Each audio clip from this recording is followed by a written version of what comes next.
Hello students, मैं प्रवीण कुमार रुक्मिणी प्रकाशन के एनटीपीसी क्वेश्चन गाइड वॉल्यूम 3 के सेट नंबर 19 के साथ सेट नंबर 19 में जो जनरल नॉलेज के क्वेश्चन हैं उनको अभी हम लोग डिस्कस करेंगे।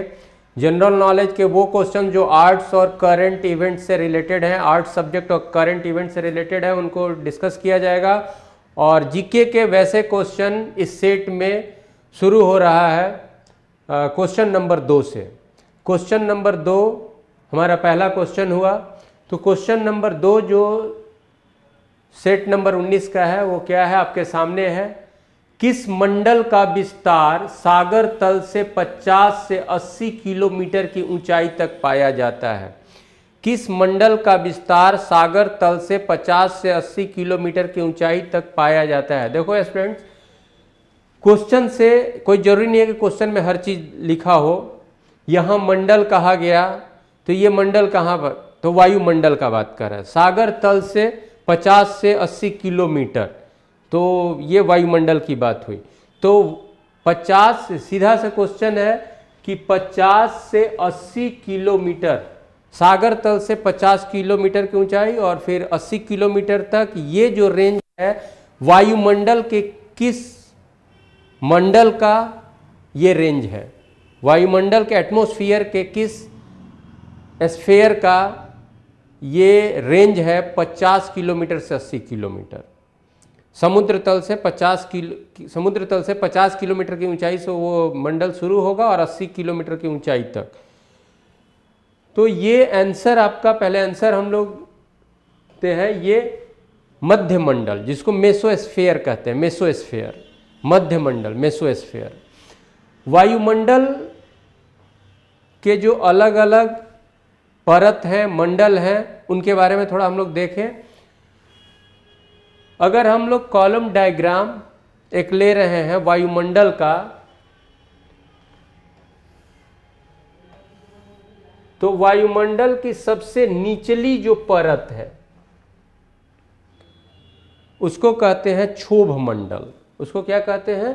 क्षोभ मंडल। क्षोभ मंडल। तो समुद्र तल से ऊंचाई ली जा रही है तो क्षोभ मंडल। उसके बाद का जो हमारा मंडल है वो है समताप मंडल। समताप मंडल। क्षोभ मंडल को बोलते हैं ट्रोपोस्फीयर इंग्लिश में। कभी कभी इंग्लिश टर्म भी याद रखिएगा, क्योंकि कभी कभी ऐसा भी कर देता है एग्जाम में, ट्रोपोस्फीयर ऐसे लिख के दे देगा। तो ऐसा इंग्लिश से बहुत परहेज करने की जरूरत नहीं है। कुछ कुछ चीज जो है उसका इंग्लिश टर्म भी याद रखिए, ट्रोपोस्फीयर। समताप मंडल स्ट्रेटोस्फीयर।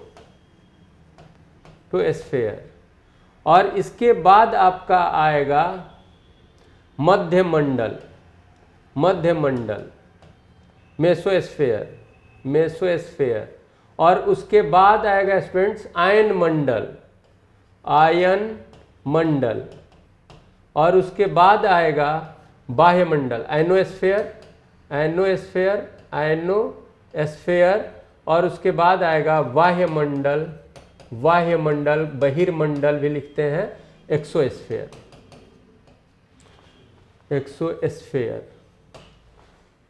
देखिए, ये मेरे दिखाने का ये है कि क्षोभ मंडल का विस्तार कुछ इस तरह से है। तो ये हो गया आपका क्षोभ मंडल। ये ध्रुव पोल के सामने क्षोभ मंडल का विस्तार सबसे कम, और विषुवत रेखा के सामने, विषुवत रेखा इक्वेटर के सामने क्षोभ मंडल का विस्तार ज्यादा। ये 8-18 की स्थिति है। यानी ध्रुव के सामने क्षोभ मंडल का विस्तार समुद्र तल से 8 किलोमीटर की ऊंचाई तक, और विषुवत रेखा के सामने क्षोभ मंडल का विस्तार 18 किलोमीटर की ऊंचाई तक। ये आप देखो किलोमीटर नोटेशन है, किलोमीटर तक। तो क्षोभ मंडल का विस्तार कहाँ अधिक रहता है, किसके सामने, पृथ्वी के किस स्थान के सामने क्षोभ मंडल का विस्तार ज्यादा रहता है? तो विषुवत रेखा। समताप मंडल, तो समताप मंडल का मोटा मोटी जो होगा, ये सभी जो लिया जाएगा वो समुद्र तल से, तो 50 किलोमीटर तक। तो समताप मंडल का ज्यादा विस्तार कहाँ दिख रहा है, किसके सामने, ध्रुव के सामने। वहां 8 किलोमीटर से 8 किलोमीटर के ऊपर ही, अगर ध्रुव के सामने 8 किलोमीटर के ऊपर या 10 किलोमीटर के ऊपर अगर चले जाते हैं तो आप समताप मंडल में जाइएगा। लेकिन विषुवत रेखा के सामने 18 किलोमीटर, लगभग 20 किलोमीटर के ऊपर जाते हैं तब आप आते हैं समताप मंडल में। फिर आपका मेसोस्फीयर होता है मध्य मंडल, और इसका 50 से 80, यही क्वेश्चन हम लोग का है स्टूडेंट कि 50 से 80 किलोमीटर की ऊंचाई तक पाया जाता है तो मध्य मंडल। और ये आयन मंडल 640 किलोमीटर, उसका हाईएस्ट जो है वो 640 किलोमीटर तक, यानी 80 किलोमीटर के ऊपर से 640 किलोमीटर तक, और उसके ऊपर जहां तक द्वितीय सीमा हमारा है, जहां तक वायुमंडल है, तो उसको बोलते हैं वाह्यमंडल। अब अलग अलग मंडल का अलग अलग फीचर ये सब भी जानना होता है। जो अभी हमारा क्वेश्चन है उसके हिसाब से हमने आपको बताया कि 50 किलोमीटर से 80 किलोमीटर की ऊंचाई तक में वायुमंडल का कौन सा मंडल मिलता है, तो मेसोस्फीयर मिलता है, मध्य मंडल मिलता है। और इनके बारे में जैसे क्षोभ मंडल की विशेषता क्या है, समताप मंडल की विशेषता क्या है, मध्य मंडल, आयन, ये सब वो भी आपको पढ़ना है। एक चीज हम आपको बता दें कि क्षोभ मंडल जहां समाप्त हो रहा है और समताप मंडल शुरू हो रहा है, तो यहीं पर एक होगा, उसको ट्रोपोपॉज कहेंगे, क्षोभ सीमा। अब आपसे ये भी कोई पूछेगा क्षोभ सीमा, तो क्षोभ सीमा कहाँ, जब क्षोभ मंडल समाप्त हो रहा हो, समताप मंडल शुरू हो रहा है, तो उसको क्षोभ सीमा, ट्रोपोपॉज कहते हैं।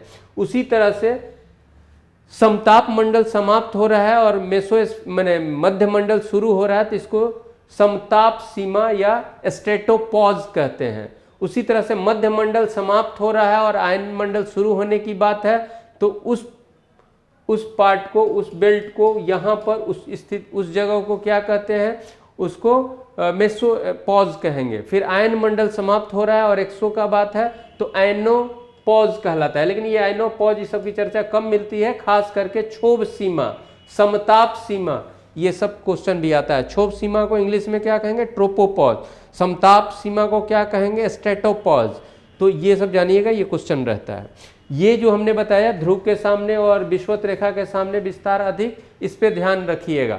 और अलग अलग मंडल की जो विशेषताएं हैं कि किसमें क्या विशेषता है, वो पढ़ के रखना है। तो नेक्स्ट क्वेश्चन की तरफ हम लोग आ रहे हैं।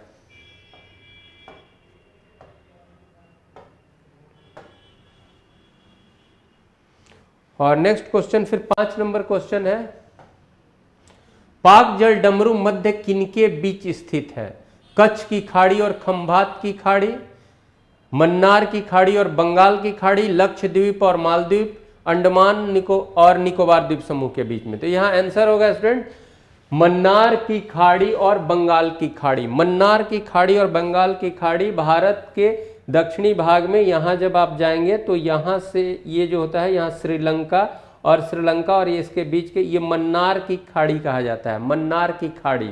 इधर आपका है बंगाल की खाड़ी, ये सब किस में, हिंद महासागर में है, बंगाल की खाड़ी।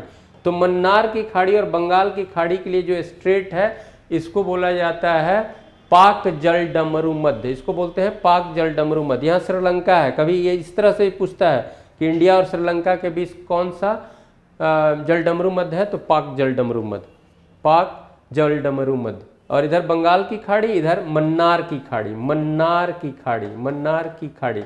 तो ये पाक जल डमरू मध्य बंगाल की खाड़ी और मन्नार की खाड़ी और बंगाल की खाड़ी के बीच में है, तो आंसर आपका बी होगा। नेक्स्ट क्वेश्चन की तरफ।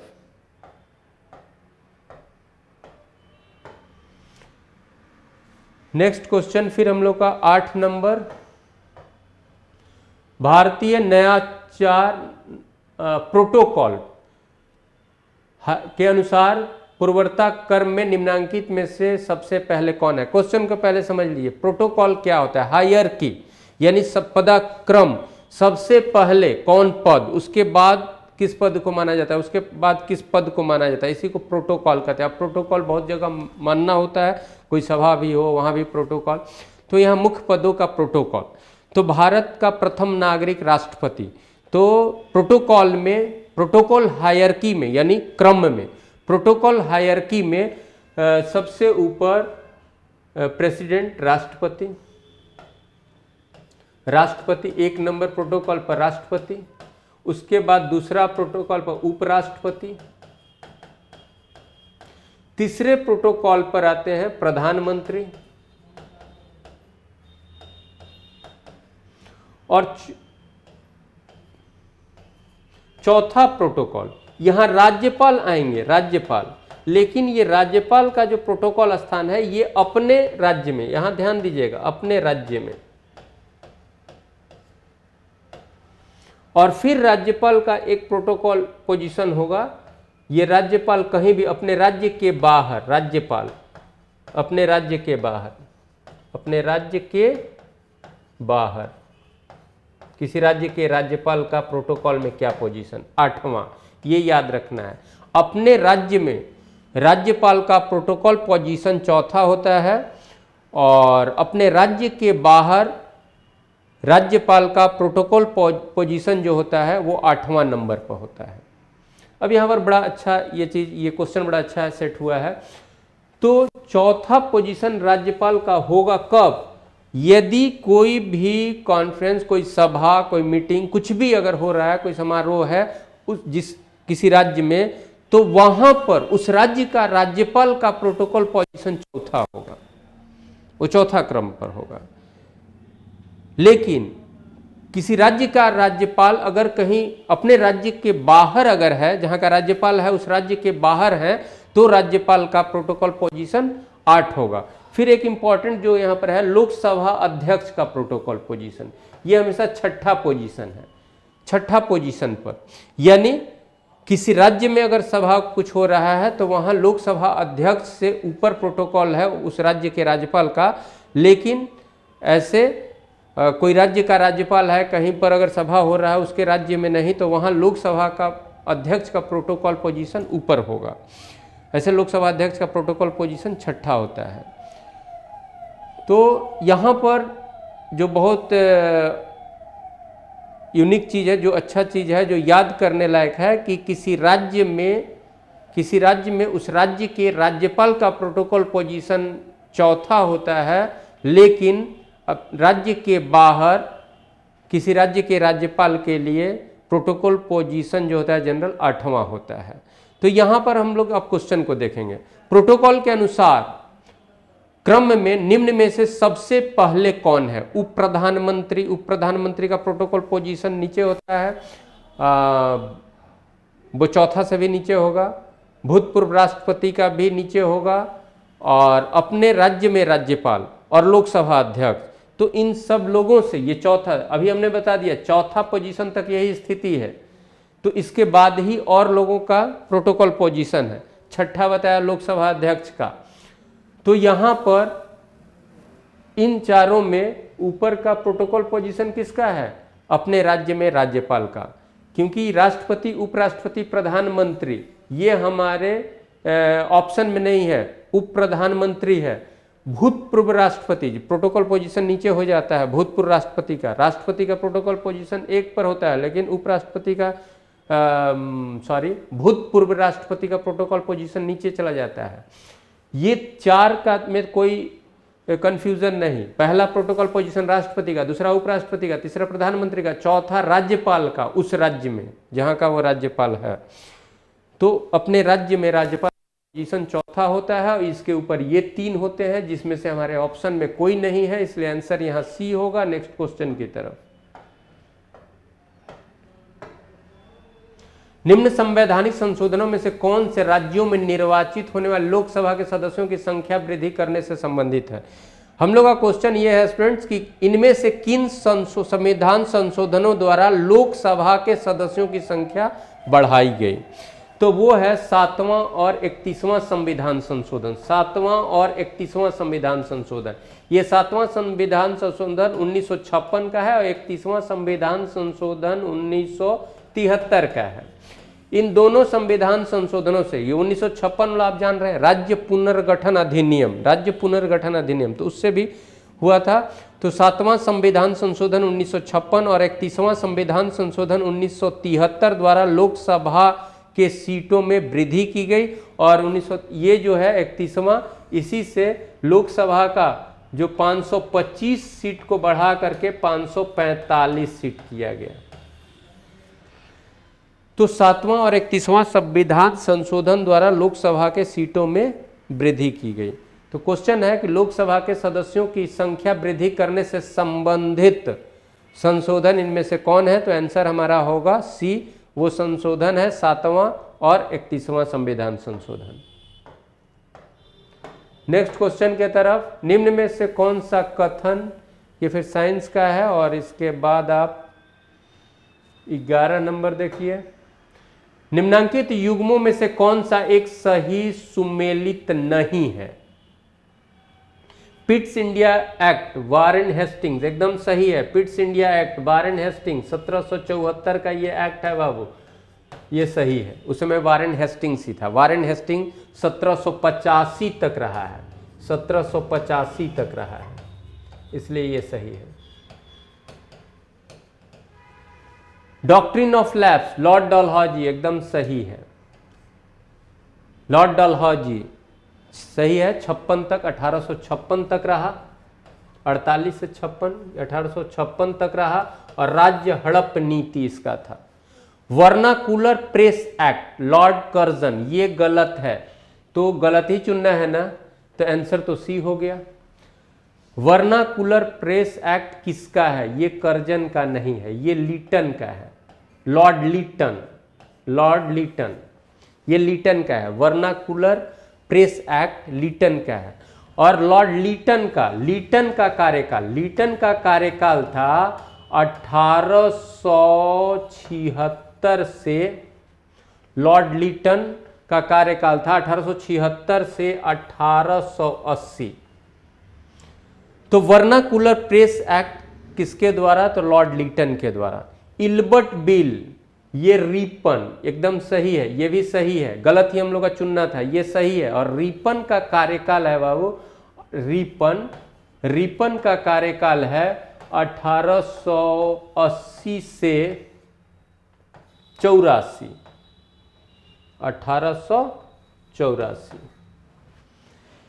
देखिए कुछ और बात, वर्नाकुलर प्रेस एक्ट ये किसके द्वारा लाया गया? लीटन के द्वारा। लीटन भारतीय समाचार पत्रों पर सेंसर लगा दिया कि आप कुछ नहीं छाप सकते हैं, आपको छापने के पहले क्या छाप रहे हैं इसको दिखाना होगा गवर्नमेंट को तब, यानी प्रेस पर हमारे जो एक्सप्रेशन था, हमारी अभिव्यक्ति जो थी, उस पर एक तरह से सेंसर लगाया गया। ये कौन काम किया? लीटन। यानी लीटन क्या था?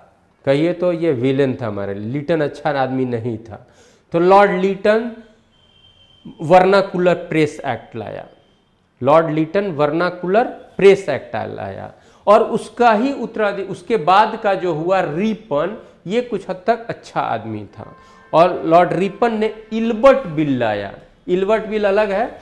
और ये फिर क्या लाया कि ये वर्नाकुलर प्रेस एक्ट को खत्म किया, ये भी जानिए, इल्बर्ट बिल भी बताएंगे। ये रीपन जो है वो वर्नाक्यूलर प्रेस एक्ट को क्या किया? समाप्त किया। इसलिए हमने बताया ये अच्छा आदमी था। वर्नाकुलर प्रेस एक्ट को, यानी हमारे प्रेस पे जो प्रतिबंध जो सेंसर थे उसको वो समाप्त किया लॉर्ड रीपन। तो वर्नाकुलर प्रेस एक्ट समाप्त कौन किया? रीपन। वर्नाकुलर प्रेस एक्ट लाया कौन? लीटन।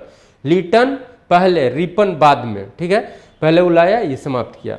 ये इल्बर्ट बिल भी किसका लाया हुआ है? लॉर्ड रीपन का, क्योंकि मैं कहा ये सही है। इसमें था, पहले ये था कि भाई भारतीय जो जज होंगे वो यूरोपियन के केस को नहीं देख सकते हैं, लेकिन इल्बर्ट बिल से ये हुआ कि भारतीय जज भी यूरोपियन के केस को देख सकते हैं। भारतीय जज भी यूरोपियन के केस को देख सकते हैं। भारतीय न्यायाधीश भी यूरोपियन के मुकदमों की सुनवाई कर सकते हैं, मुकदमों की सुनवाई कर सकते हैं।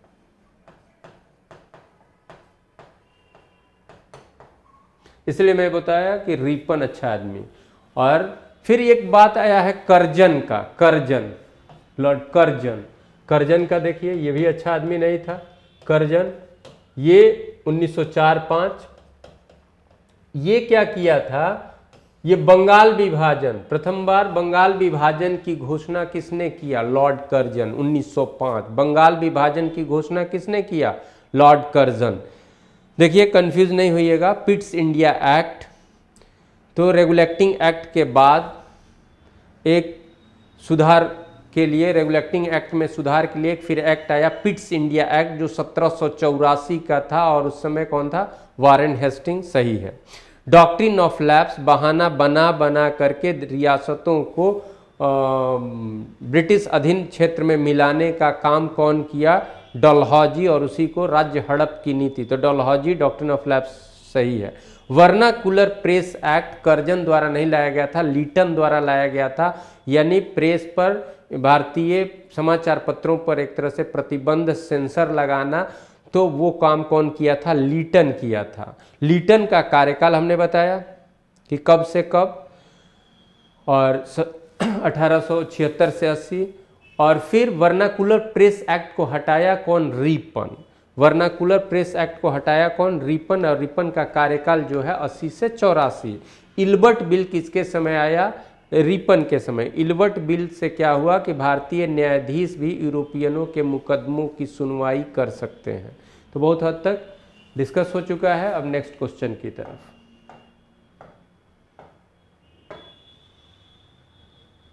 और 12 नंबर क्वेश्चन, लंबा क्वेश्चन लग रहा है। भारतीय संसद के संबंध में निम्नांकित कथनों में से कौन सा एक सही नहीं है? विनियोजन विधेयक का कानून बनने से पूर्व संसद के दोनों सदनों द्वारा पारित होना अनिवार्य है।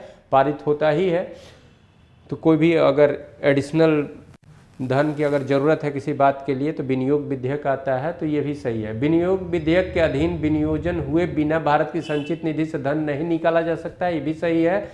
सही नहीं है, निकालना है। नए कर प्रस्तावित करने के लिए वित्त विधेयक का होना आवश्यक है, सही है। जबकि चालू करों की दर में बदलाव के लिए किसी अन्य विधेयक या अधिनियम की आवश्यकता नहीं है।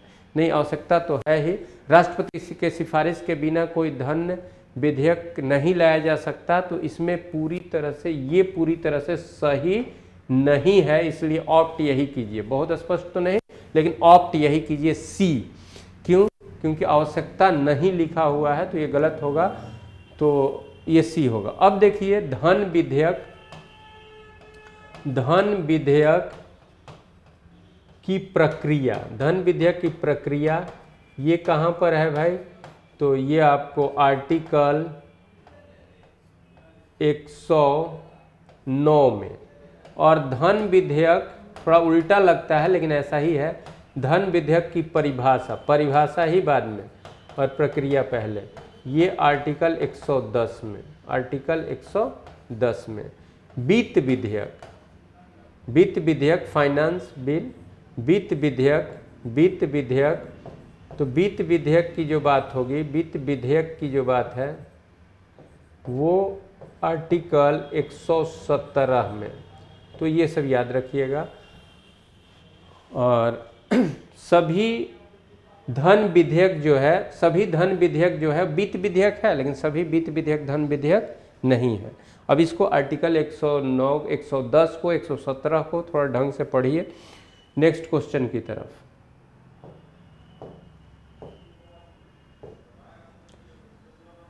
निम्न में से कौन फेबियन आंदोलन का प्रस्तावक था या थी? तो इसमें पहले ऑप्शन पढ़िए। Annie Besant, AO Hume, Michael Madhusudan Dutt, R Palme Dutt. देखिए इसमें आंसर कर दीजिए एनी बेसेंट के बारे में आप जानते हैं। एनी बेसेंट थियोसॉफिकल सोसाइटी थी, थियोसॉफिकल सोसाइटी से संबंधित थी। थियोसॉफिकल सोसाइटी जिसकी स्थापना 1875 में न्यूयॉर्क में, और थियोसॉफिकल सोसाइटी के फाउंडर मैडम ब्लावर्ट्स्की और कर्नल ऑलकॉट। थियोसॉफिकल सोसाइटी के काम को करने के लिए भारत में जो सेंटर बना मद्रास के पास अड्यार में, और उसके इंचार्ज बन करके आई एनी बेसेंट, जो आयरिश थी, आयरलैंड के। और अब थियोसॉफिकल सोसाइटी क्या था भाई? थियोसॉफिकल सोसाइटी का था कि प्राचीन सभ्यता संस्कृति की जो अच्छी बातें हैं उन्हें फिर से स्थापित किया जाए, और चूँकि उसका ये उद्देश्य था। और इस उद्देश्य को देखते हुए तो भारत उसके लिए फील्ड ऑफ इंटरेस्ट हुआ, क्योंकि यहाँ की सभ्यता संस्कृति काफ़ी प्राचीन और यहाँ की प्राचीन सभ्यता संस्कृति में बहुत अच्छी बात है, उनको फिर से स्थापित करने के लिए, वो क्या अच्छा है उसको बताने के लिए। बाद में थियोसॉफिकल सोसाइटी का एक मूवमेंट आया, होम रूल मूवमेंट, जिसके पीछे ये कॉन्सेप्ट था कि किसी भी जगह पर शासन वहाँ के जो ओरिजिनल इन्हेबिटेंट्स हैं, मूल निवासी हैं, उनके हाथ में होना चाहिए। यानी थियोसॉफिकल सोसाइटी अपने होम रूल मूवमेंट से ये संदेश दिया कि कॉलोनियल गवर्नमेंट जो है, औपनिवेशिक सत्ता जो है वो गलत है, सत्ता वहाँ के मूल लोगों के हाथ में ही होनी चाहिए। और इस तरह से होम रूल मूवमेंट और एनी बेसेंट, चूँकि होम रूल मूवमेंट और थियोसॉफिकल सोसाइटी का और भी जो बात था, तो उस सब से लेकर के ये भारतीय स्वतंत्रता संग्राम यानी इंडियन नेशनल कांग्रेस के कार्यक्रमों से भी जुड़ी और इंडियन नेशनल कांग्रेस की वो अध्यक्ष भी बनाई गई 1917 में। और भारतीय राष्ट्रीय कांग्रेस के प्रथम महिला अध्यक्ष होने का श्रेय एनी बेसेंट को जाता है। यहाँ पर बात उन सारी चीज़ों का नहीं है, ये तो एनी बेसेंट पे हमने बोल दिया। यहाँ बात है फेबियन आंदोलन का प्रस्तावक इनमें से कौन। पहली बात तो ये होनी चाहिए कि भाई ये फेबियन आंदोलन क्या है, फेबियन आंदोलन क्या है, ये जानना है। देखिए, फेबियन आंदोलन है कि नीचे के लोगों का जीवन स्तर सुधरे, श्रमिकों और निम्न आय वर्ग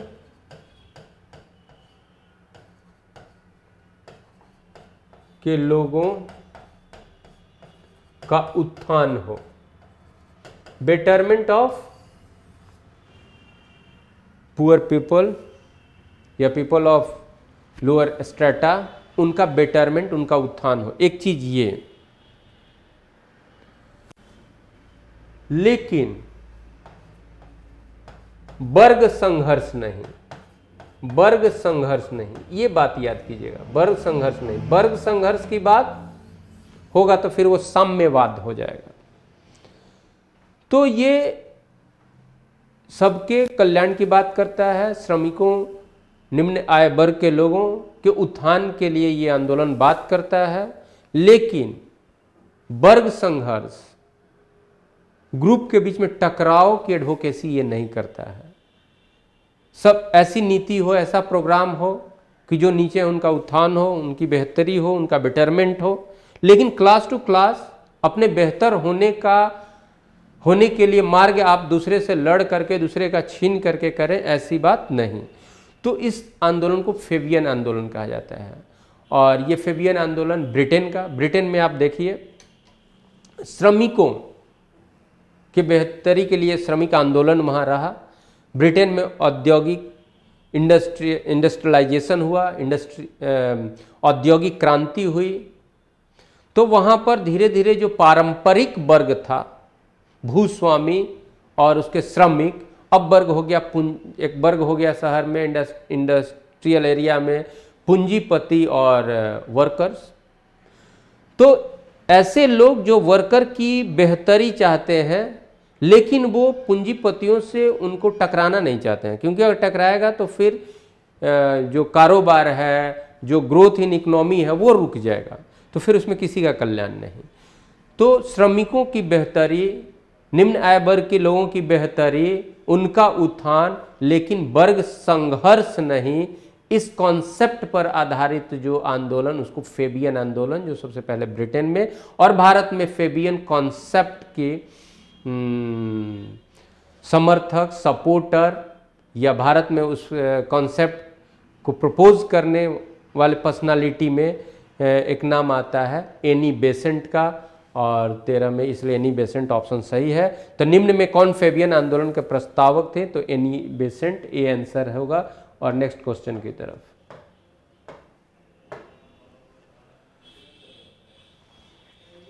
एक क्वेश्चन है फिर, ये लग रहा है इकोनॉमिक्स का। निम्नांकित में से किस एक को अपने प्रभाव में सर्वाधिक अस्फीतिकारी होने की संभावना है? क्वेश्चन को थोड़ा ध्यान से, अस्फीतिकारी होने की संभावना। देखिए यहाँ क्वेश्चन क्या है, शॉर्ट में पहले क्वेश्चन देखो, क्वेश्चन समझने के बाद ही ऑप्शन पे जाइए, ऑप्शन से डिसाइड होता है, लेकिन पहले क्वेश्चन पे आप जाइए। क्वेश्चन तो पहले दिमाग में आ जाएगा क्या है। यहाँ ये पूछ रहा है कि इसमें से कौन सा जो है इन्फ्लेशन का फैक्टर है। इन्फ्लेशन यानी मुद्रास्फीति, इन्फ्लेशन के लिए उत्तरदायी, रेस्पॉन्सिबल फैक्टर, उत्तरदायी कारक कौन है, यही क्वेश्चन हमारा है। निम्न में से कौन इन्फ्लेशन के लिए उत्तरदायी कारक हो सकता है या होता है, ये चीज है। तो लोक ऋण की चुकौती यानी चुकाना, जैसे पब्लिक लोन लिया है, लोन जब पब्लिक चुका देगा तो पब्लिक के हाथ का जो पैसा है वो तो लोन चुकाने में गया। तो इससे भाई इन्फ्लेशन का मतलब क्या हुआ है। इन्फ्लेशन का मतलब, एक शॉर्ट में जो इन्फ्लेशन का मतलब है कि वॉल्यूम ऑफ करेंसी, मुद्रा की मात्रा बाजार में बढ़ गई हो, यानी लिक्विडिटी जिसको कहते हैं, तरलता बढ़ गई हो मार्केट में, यानी लोगों के हाथ में ज़्यादा पैसा आया हो तरल रूप में। तो ऋण की जब चुकौती करेंगे, जब रिपे कर दें, जब ऋण को लोन चुका देंगे तो हाथ का तो पैसा चला जाएगा, तो ये नहीं होगा। तो इससे बाजार में अस्फीति, इन्फ्लेशन की बात नहीं होगी। इन्फ्लेशन में पैसा ज़्यादा हो, और कितना आप समझते हैं वो अलग बात है, लेकिन शॉर्ट में ये जानिए कि मार्केट में पैसा का फ्लो ज़्यादा हो गया तो इन्फ्लेशन की स्थिति, ठीक है। दूसरा, बजट घाटे के वित्तीयन के लिए जनता से ऋण दान, यानी घाटा, सरकार का घाटा, जो बजट है वो घाटे का बजट है, तो लोगों से ऋण ले रही है। तो लोगों से ऋण कैसे, बॉन्ड बेच करके। तो बॉन्ड बेचेंगे तो लोग ऋण जब देंगे या इन्वेस्ट करेंगे जिस रूप में, तो वो क्या होगा, लोगों के पैसा तो चला जाएगा। तो इससे भी नहीं। बजट घाटे के वित्तीयन के लिए बैंकों से ऋणदान, यानी बैंकों से ऋणदान, बजट घाटे के वित्तीयन के लिए यानी सरकार ऋण ले रही है बैंक से। तो सरकार को जब बैंक ऋण दे रही है तो बैंक के पास आम लोगों को ऋण देने के लिए पैसा की कमी हो जाएगी, तो ये भी इन्फ्लेशन के लिए रिस्पॉन्सिबल नहीं होगा। ये सब इन्फ्लेशन के उल्टा होगा। इन सबों से इन्फ्लेशन नहीं होगा, इन सबों से मार्केट से पैसा खिंचाएगा। बजट घाटे के वित्तीयन के लिए नई मुद्रा का सृजन। देखो, नया मुद्रा का जब सृजन होगा, घाटा है तो नया मुद्रा छाप रहे हैं, तो जब नया मुद्रा छाप रहे हैं तो प्रसार बढ़ेगा। मुद्रा छाप करके कोई स्टॉक नहीं रहे, मुद्रा छाप करके उसको क्या किया जाएगा, नए कामों में लगाया जाएगा, नया नया प्रोजेक्ट शुरू किया जाएगा। तो नई मुद्रा का सृजन अगर होगा, नया अतिरिक्त नोट जब छपेगा तो उससे प्रवाह बढ़ेगा, और ये जो होगा इन्फ्लेशन के लिए रिस्पॉन्सिबल होगा। इन्फ्लेशन में एक चीज दिमाग में रखना है कि तरलता बढ़ जाएगी, मुद्रा की तरलता बाजार में बढ़ जाएगी। एक चीज। दूसरा चीज इन्फ्लेशन में ये रखना है कि इन्फ्लेशन आने पर महंगाई की स्थिति होगी, यानी महंगाई की स्थिति होगी। एक चीज मैं जो शॉर्ट में बता रहा हूँ। दूसरा चीज, इन्फ्लेशन की स्थिति में मार्केट में तेजी आ जानी चाहिए, यानी मंदी टूटनी चाहिए, या मंदी टूटती भी है सामान्य रूप से। दूसरी चीज, इन्फ्लेशन में मुद्रास्फीति की स्थिति में मुद्रा की क्रय क्षमता कम हो जाती है। महंगाई बढ़ रही है ना, तो पहले जो 10 रुपये में खरीदते थे वो 12 रुपये में, तो 10 रुपये का जो परचेजिंग कैपेसिटी था आज 12 रुपये की परचेजिंग कैपेसिटी है, तो मुद्रा की क्रय क्षमता कम हो गई। लेकिन मैं बताया मंदी टूट जाती है, लोगों की क्रय क्षमता बढ़ जाती है। पहले सस्ता था लेकिन पैसा नहीं था, आज ज्यादा में मिल रहा है लेकिन अतिरिक्त पैसा है, आप लेने की स्थिति में हो। तो मुद्रास्फीति की स्थिति में बाजार में तरलता बढ़ जाएगी, फ्लो ऑफ मनी बढ़ जाएगी। इन्फ्लेशन, मुद्रास्फीति की स्थिति में मुद्रा की क्रय क्षमता कम हो जाएगी, महंगाई बढ़ जाएगी, मुद्रा की क्रय क्षमता कम हो जाएगी, बाजार में आर्थिक गतिविधियां तेज हो जाएंगी, रोजगार के अवसर उत्पन्न होंगे, मुद्रा की क्रय क्षमता कम हो जाएगी, लोगों की क्रय क्षमता बढ़ जाएगी। इस सब चीज पे थोड़ा सोचिएगा तो क्वेश्चन इस तरह का बन जाता है। तो डी 14 का आंसर डी डिसाइड हुआ। और नेक्स्ट क्वेश्चन की तरफ, पृथ्वी का सबसे आंतरिक परत मुख्यतः बनी है सिलिका एल्युमिनियम का, सिलिका मैग्नीशियम का, निकेल और लोहे का, इनमें से कोई नहीं। आप जानते हो यह आसान क्वेश्चन है, निकेल और लोहे से। देखो पृथ्वी के अंदर 3 परत मुख्य रूप से, कोर, मेंटल और क्रस्ट, अर्थ क्रस्ट। तो ये जो कोर है, कोर को नीफे भी कहते हैं, क्यों? और इसको क्या कहते हैं? सीमा भी कहते हैं। और इसको क्या कहते हैं? सियाल कहते हैं। तो कोर में, भूक्रोड में, पृथ्वी के सबसे आंतरिक परत में निकेल और फेरम, निकेल और लोहा की अधिकता होती है, निकेल और लोहा की अधिकता होती है, इसलिए इसको नीफे कहते हैं। बीच वाला जो परत है जिसको मेंटल कहते हैं और उसको सीमा भी कहते हैं, तो सीमा सिलिकॉन और मैग्नीशियम की अधिकता होती है, इसलिए सीमा। और सबसे जो बाहरी परत है, पृथ्वी का सबसे जो बाहरी परत है, outer most layer of the earth, उसको सियाल कहते हैं, भू अर्थ क्रस्ट कहते हैं, भू पर पट्टी कहते हैं, और उसको सियाल भी कहते हैं। क्यों? कि उसमें सिलिकॉन और एल्युमिनियम की अधिकता है, सिलिकॉन और एल्युमिनियम की अधिकता है, इसलिए सियाल कहते हैं। एक चीज यहां पर जो हमने बताया, ये जो कोर का रेडियस है ये लगभग 3500 किलोमीटर के रेडियस में ये है, और कोर के ऊपर अबव द कोर 2900 किलोमीटर का एक थिकनेस है, यानी इसकी मोटाई कोर के परित 2900 किलोमीटर।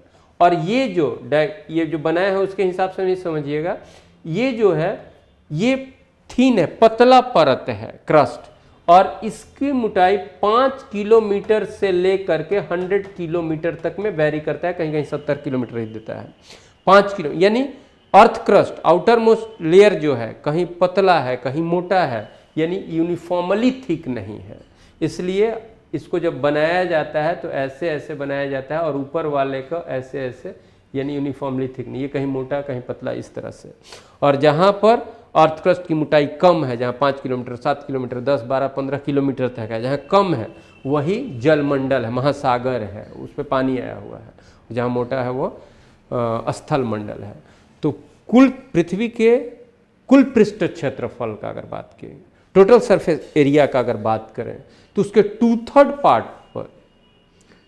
पार्ट जल मंडल है, और 1/3 पर, लगभग 1/3 पर क्या है? स्थल मंडल है। और जल मंडल को फिर हम बांटते हैं महासागर में, और स्थल मंडल को बांटते हैं महादेश में, कॉन्टिनेंट में। तो यहां पर है पृथ्वी के सबसे आंतरिक परत यानी कोर मुख्यतः बनी है निकेल और लोहे की। नेक्स्ट क्वेश्चन की तरफ, निम्न कथनों में पर विचार कीजिए। पूरे वर्ष 30 डिग्री नॉर्थ से 60 डिग्री साउथ अक्षांशों के बीच 30 डिग्री नॉर्थ और 30 डिग्री नॉर्थ और 60 डिग्री साउथ अक्षांशों के बीच बहने वाली हवाएं पछुआ कहलाती हैं। उत्तरी पश्चिम शीतकालीन वर्षा लाने वाली आर्द्रवायु संहिता पछुआ हवाओं में से है। ये देखिए, ये तो एक रेंज है लेकिन इस तरह का नहीं है, इसलिए ये गलत है। और ये जो उत्तर पश्चिम भारत शीतकालीन वर्षा लाने वाली आर्द्र संहिता पछुआ हवाओं के भाग है, ये सही है, तो केवल 2 कीजिए। अब यहां पर देखिए, एक चीज मैं आपको बता दूं, पृथ्वी पर जो हम लोग ताप कटिबंध की बात कभी करते हैं, यहां पर दाब पेटी, और कभी शायद मैं बताया हूं अस्थाई पवन, उसमें दाब पेटी, तो 0 डिग्री एक दाब पेटी ले लीजिए, 30 डिग्री के पास थोड़ा सा ऊपर ही 31 डिग्री, ये चूँकि नॉर्थ टू साउथ है इसलिए ऐसा नहीं होगा। और यहाँ पर 60 डिग्री, यहाँ पर 60 डिग्री। तो जो अस्थाई पवन है, एक पवन यहाँ ध्रुव से लेकर के यहाँ तक का, इसको हम लोग पोलर विंड कहते हैं, नॉर्थ पोलर विंड।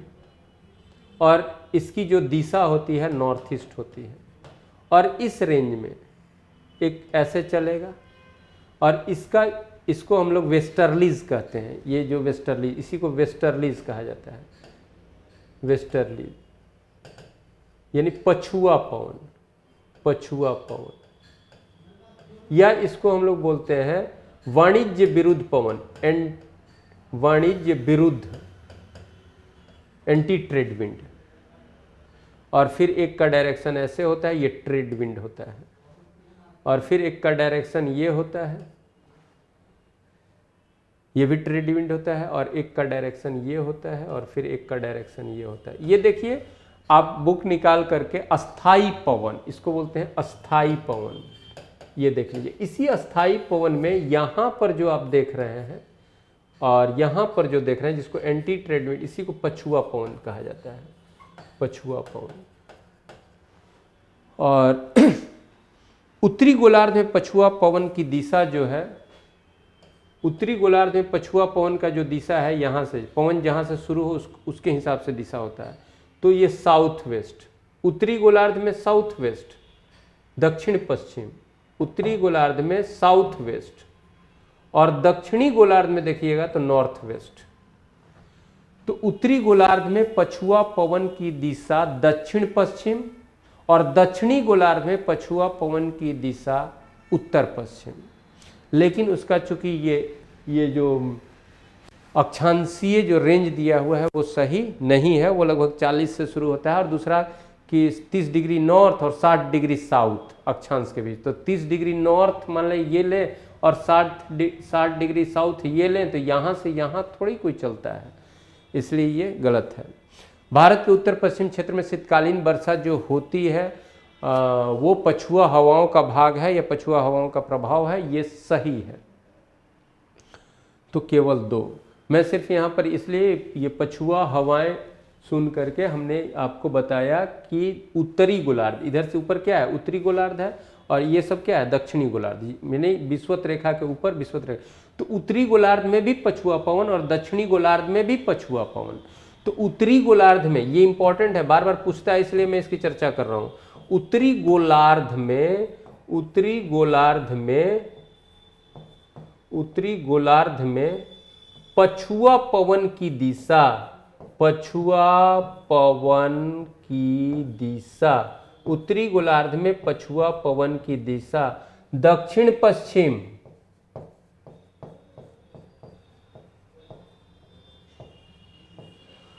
उल्टा लगेगा। और दक्षिणी गोलार्ध में, दक्षिणी गोलार्ध में, साउथ हेमिस्फीयर में, दक्षिणी गोलार्ध में पछुआ पवन की दिशा, पछुआ वेस्टर्लीज, पछुआ पवन की दिशा, तो आप बाबू बोलोगे उत्तर पश्चिम, उत्तर पश्चिम। मैं बस यही याद कराना चाह रहा हूं, उत्तर पश्चिम। कि उत्तरी गोलार्ध रहेगा तो दक्षिण पश्चिम बोलना और दक्षिणी गोलार्ध रहेगा तो उत्तर पश्चिम बोलना। ये क्वेश्चन बहुत बार पूछा है।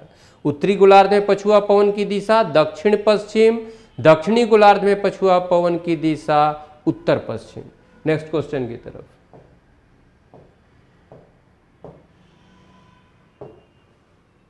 कैड से आज से क्या है, कैड का फुल फॉर्म क्या होता है, तो computer aided design, computer aided design ये कैड का फुल फॉर्म होता है। नेक्स्ट क्वेश्चन, बाली यात्रा का त्योहार किस राज्य में मनाया जाता है, तो ये उड़ीसा में। बाली यात्रा यानी पहले बाली कहाँ, इंडोनेशिया का एक द्वीप है। बाली कहाँ है भाई, तो इंडोनेशिया, बाली इंडोनेशिया का द्वीप।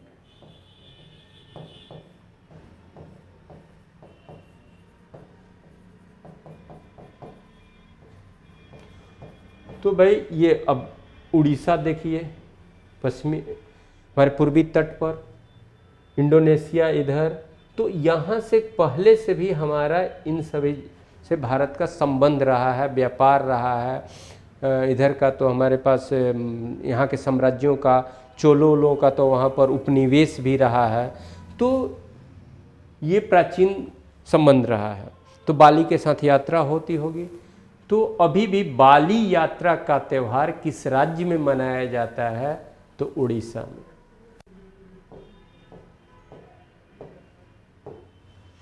गणतंत्र दिवस परेड 2020 में किस देश के राष्ट्रपति मुख्य अतिथि थे? 2020 का तो ब्राजील के। 2020 के गणतंत्र दिवस यानी 26 जनवरी के 2020 का जो 26 जनवरी का 2020 के गणतंत्र दिवस के मुख्य अतिथि जो थे वो किस देश के थे? तो ब्राजील के थे। ब्राजील के राष्ट्रपति बोल्सोनारो, ब्राजील के राष्ट्रपति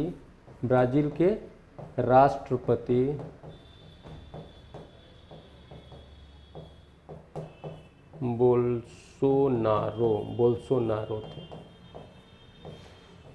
क्वेश्चन है गणतंत्र दिवस परेड 2020 में किस देश के राष्ट्रपति मुख्य अतिथि थे? तो ब्राजील के। और ब्राजील के राष्ट्रपति जो अतिथि थे उनका नाम क्या? तो बोल्सोनारो।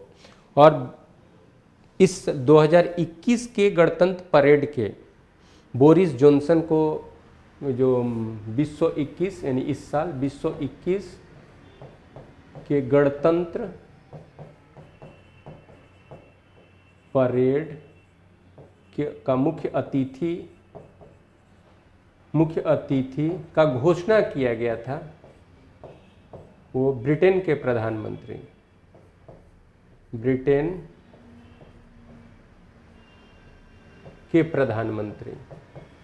लेकिन वो आने की स्थिति में नहीं, उन्होंने मना किया है कोरोना से, तो वो नहीं आ पाएंगे। लेकिन 2021 के गणतंत्र परेड का मुख्य अतिथि बनने का घोषणा किया गया था या उनको निमंत्रण दिया गया था ब्रिटेन के प्रधानमंत्री बोरिस जॉनसन को। बोरिस जॉनसन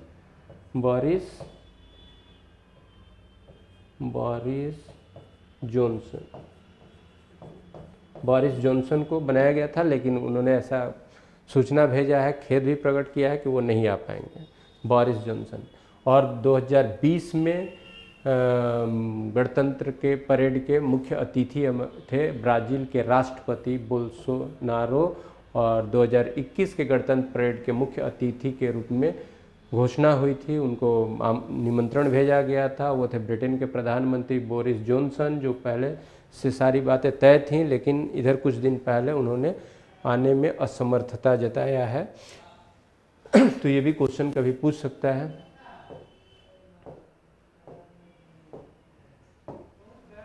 वर्तमान में झारखंड का राज्यपाल कौन है? तो इसमें कोई खास डिस्कशन की बात नहीं है, द्रौपदी मुर्मू। ये महिला राज्यपाल हैं, द्रौपदी मुर्मू।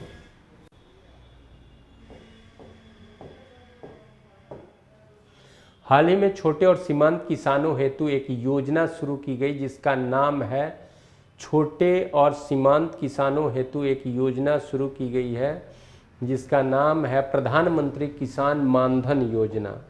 प्रधानमंत्री किसान मानधन योजना, ये जो योजना है एक तरह से पेंशन योजना है। ये पेंशन योजना है और ये 60 वर्ष से ऊपर के लोगों को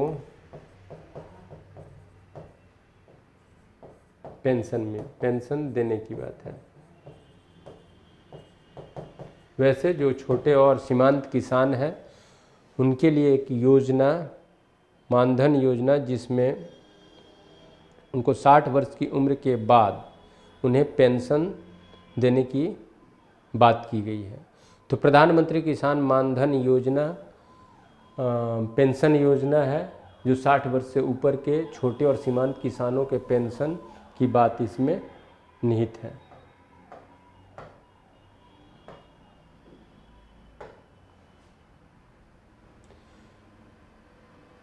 सस्टेनेबिलिटी इंडेक्स, सस्टेन करना, सस्टेनेबिलिटी इंडेक्स 2020 में भारत का विश्व में कौन सा स्थान है? तो वो 77वां स्थान है। और ये इंडेक्स WHO, खास करके WHO और कुछ मेडिकल जर्नल्स द्वारा जारी किया जाता है। तो सस्टेनेबिलिटी इंडेक्स 2020 में भारत को विश्व में कौन सा स्थान प्राप्त हुआ है? तो 77वां स्थान प्राप्त हुआ है।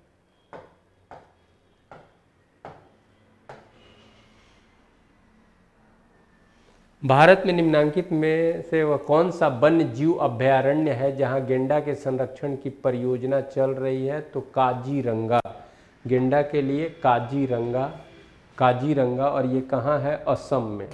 काजीरंगा गेंडा के लिए जाना जाता है, काजीरंगा अभयारण्य, और वो कहाँ पर? असम में। गिर में क्या है?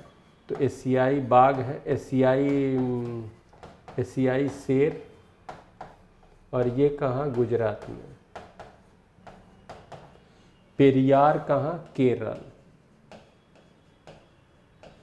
और बांदीपुर कहाँ? कर्नाटक। ये खास करके टाइगर रिजर्व के लिए कर्नाटक। ये सब भी याद रखिए। नेक्स्ट क्वेश्चन, पापनासम परियोजना किस राज्य में है? पापनासम परियोजना किस राज्य में है? यहाँ डैम बना हुआ है और ये एग्रीकल्चर से भी रिलेटेड है। ये तमिलनाडु में। पापनासम परियोजना तमिलनाडु में है। पापनासम परियोजना तमिलनाडु में है और ये ताम्रपाणी नदी पर है। ये वहाँ की एक लोकल नदी है, ताम्रपाणी नदी पर। ताम्रपाणी नदी पर, तमिलनाडु के ताम्रपाणी नदी पर पापनासम परियोजना स्थित है। निम्नांकित में कौन सा निकाय जीएसटी के तहत वस्तुओं और सेवाओं के कर दरों का फैसला करेगी? इसके लिए एक जीएसटी काउंसिल बनाया गया है, जीएसटी काउंसिल। तो कौन सा निकाय जीएसटी के तहत वस्तुओं और सेवाओं के कर दरों का टैक्स रेट को डिसाइड करेगी? इसके लिए एक जीएसटी काउंसिल बनाया गया है, जिसके अध्यक्ष कोई केंद्रीय मंत्री बनते हैं। तो जीएसटी परिषद द्वारा ये तय किया जाएगा। सनराइज इंडस्ट्री का अर्थ क्या होता है? यहाँ क्वेश्चन हम लोग का है, सनराइज इंडस्ट्री का अर्थ क्या होता है? तो सनराइज इंडस्ट्री का अर्थ जैसे दिया हुआ है, इलेक्ट्रॉनिक उद्योग, इलेक्ट्रिकल उद्योग, रसायन उद्योग, कपड़ा उद्योग। देखिए, सनराइज इंडस्ट्री का अर्थ ये होता है कि जिस फील्ड में इंडस्ट्री काफ़ी तेज ग्रोथ हो, उसका काफ़ी तेज़ी से उसमें लाभ मिल रहा हो, काफ़ी तेज़ी से स्प्रेड कर रहा हो, फैल रहा हो, जिसमें रेट ऑफ ग्रोथ बहुत तेज चल रहा हो, वैसे फील्ड के इंडस्ट्री को सनराइज इंडस्ट्री कहते हैं, या वैसे इंडस्ट्री को सनराइज इंडस्ट्री कहते हैं। तो आप जान रहे हो कि पिछले 20 वर्ष और उससे भी ज़्यादा इंफॉर्मेशन टेक्नोलॉजी और इलेक्ट्रॉनिक्स, पहले इलेक्ट्रॉनिक्स देन इंफॉर्मेशन टेक्नोलॉजी, तो इंफॉर्मेशन टेक्नोलॉजी और कंप्यूटर इंफॉर्मेशन टेक्नोलॉजी इलेक्ट्रॉनिक्स उद्योग में तेज ग्रोथ रहा है, और काफ़ी तेज़ी के साथ सबसे ज़्यादा IT revolution, IT information technology का जो क्रांति हुआ वो अब तक के और सभी बदलावों में सबसे तेज रहा है।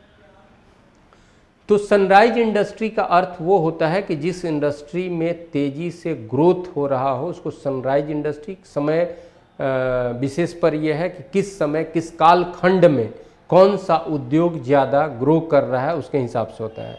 तो सनराइज इंडस्ट्री जैसे इलेक्ट्रॉनिक उद्योग, तो इलेक्ट्रॉनिक उद्योग आपके में आंसर शायद इलेक्ट्रिकल उद्योग दिया हुआ है। देखिए, इलेक्ट्रिकल उद्योग भी हो सकता है, क्योंकि आगे आने वाले दिनों में सनराइज इंडस्ट्री की स्थिति इलेक्ट्रिकल उद्योग और कैसा, जब सोलर पैनल होगा, सोलर बैटरी होगी, तो ये भी एक नया फील्ड आ रहा है जिसमें रेट ऑफ ग्रोथ जो होगा काफ़ी ज़्यादा तेज होने की संभावना एकदम दिख रही है। लेकिन अभी सनराइज इंडस्ट्री के रूप में आईटी और इलेक्ट्रॉनिक इंडस्ट्री को ही बोलते हैं, इंफॉर्मेशन टेक्नोलॉजी और इलेक्ट्रॉनिक इंडस्ट्री को ही बोलते हैं। तो इन चार ऑप्शन में तो ए ही कहना ज़्यादा सही होगा, इलेक्ट्रॉनिक उद्योग को। लेकिन अभी संभावना इलेक्ट्रिकल उद्योग की भी बन रही है। वो कौन सा मैं बताया, सोलर इलेक्ट्रिक पर जब होगा, लेकिन उसमें अभी बहुत कुछ ग्रोथ, वैसा कोई क्रांतिकारी ग्रोथ नहीं दिख रहा है।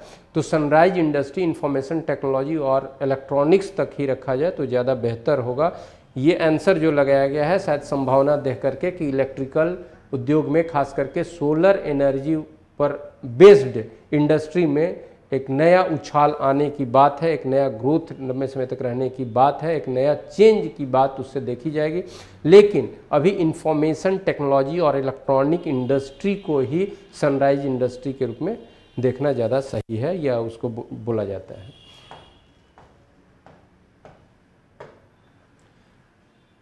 और फिर हम लोग का क्वेश्चन हो जाएगा आर्ट्स सब्जेक्ट या करंट इवेंट से रिलेटेड क्वेश्चंस इस सेट का ख़त्म हो चुका है। और फिर साइंस वाले सर या तो करा दिए होंगे या फिर कराएंगे जो साइंस के क्वेश्चंस हैं।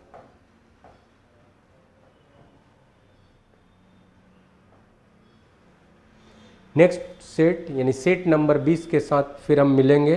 Thank you very much.